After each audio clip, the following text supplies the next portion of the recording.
Hi friends, today breakfast பார்த்தீங்கன்னா தக்காளி தொக்கு சப்பாத்தியே பண்ணிட்டேன்.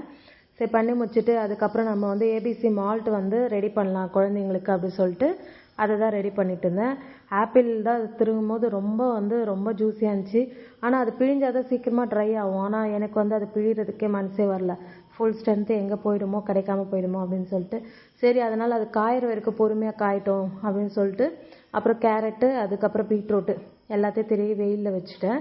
இது நல்லா காயிட்டோன்ட்டு ஈவினிங் பார்த்தீங்கன்னா ஒரு 70% வந்து கேரட்டும் பீட்ரூட்டும் நல்லா வந்து காய்ஞ்சிருந்தது. ஆனால் ஆப்பிள் தான் வந்து சரியாகவே கொஞ்சம் காயலை. சரி, நான் என்ன பண்ணேன், நாளைக்கு காய வைக்கலாம்னு சொல்லிட்டு இது வெளியே வச்சா ஒரு மாதிரி ஆகிடும். சரி, அதனால் நம்ம வந்து டப்பாவில் போட்டு ஃப்ரிட்ஜில் வச்சுட்டேன். சரி, நாளைக்கா வந்து காய வைக்கலாம் அப்படின்னு சொல்லிட்டு கடாயிலெல்லாம் சரி போட்டு பண்ணலாம் அப்படின்னா அது வந்து ஃபுல் ஸ்ட்ரென்த்து போயிடும் அப்படின்னு சொல்லிட்டு நான் இந்த மாதிரி ட்ரை பண்ணலாம் அப்படின்னு சொல்லிட்டு இந்த மாதிரி ட்ரை பண்ணேன்.